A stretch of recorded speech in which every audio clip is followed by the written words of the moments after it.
ভক্তের দেখেন ভগবান ভক্তের দিনে দিনে সব হরণ করে। কোন কোন ভক্তের তার স্ত্রীকে নিয়ে গেছে, আগেই চলে গেছে তার স্ত্রী। কোন কোন বড় ভক্তে তার স্বামী চলে গেছে, কোন ভক্তের সন্তান চলে গেছে, কোন ভক্তের মেয়ে চলে গেছে, কেউ বাড়ি হারা, কেউ জমি হারা, কেউ সম্পদ হারা, অনেকেই অনেক কিছু হারা। এই জন্য ভক্তকে কষ্ট দিয়ে ভগবানের সুখ হয়, আনন্দ হয়। কষ্টের মাঝে যে সুখ। তাই ভক্তের জীবনে যদি কষ্ট না থাকে, ভক্তি বিশুদ্ধ হয় না। ভক্তের যদি যন্ত্রণা না থাকে, ভক্তের ভক্তি গভীর হবে না।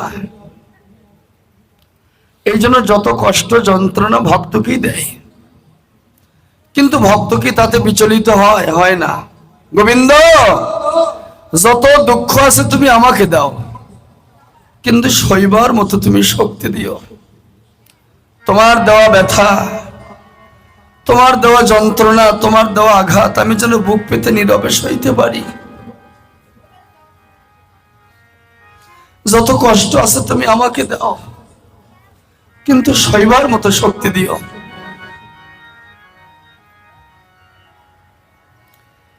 সিংহাবেনু মুরলী করিয়া জয়ধ্বনি। তাহলে তিনটি যন্ত্র একসঙ্গে গৌরহরি প্রতিধ্বনি করছেন। সিংহা ছিল দাপর যুগে দাদা বলরামের, দাপর যুগে দাদা বলরামের হাতে ছিল সিংহা। এই সিংহায় প্রতিধ্বনি করত দাদা বলরাম। বেনু সীতা দেবীর ঘরে শিবের হরধনুক থেকে বেনুর জন্ম। শিবের হরধনুক থেকে বেনুর জন্ম। মুরলী, রাধে রাধে। দাদা বস।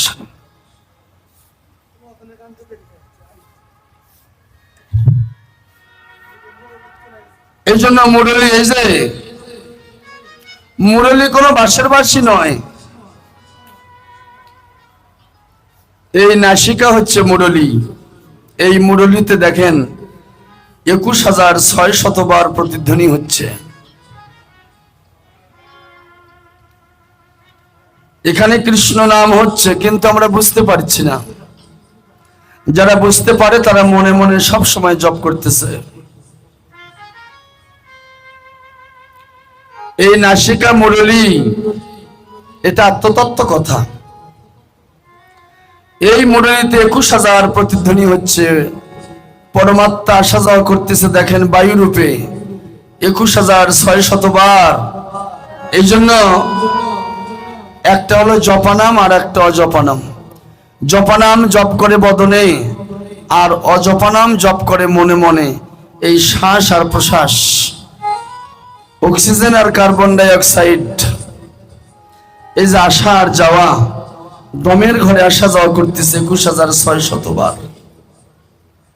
এখানে অজপানাম, এখানে হংস মন্ত্র জপ হচ্ছে। এই জন্য জীবে জানে না, সাধু যারা তারাই জানে।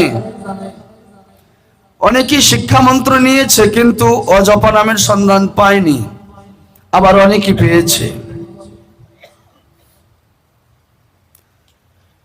তাই একটা জপানাম আর একটা অজপানাম।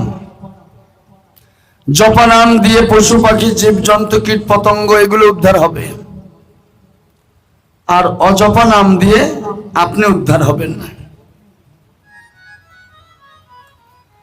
আপনার পরমাত্মা শোধিত হবে, আপনার পরমাত্মা কৃষ্ণ প্রাপ্তি হবে। এই পরম কৃষ্ণ অংশ, কৃষ্ণের অনন্ত কোটি অংশের, অনন্ত কোটি বিভূতির এক অংশ আপনার মধ্যে বাস করে। তাই এই জন্য বললেন জীব নিত্য কৃষ্ণ দাস,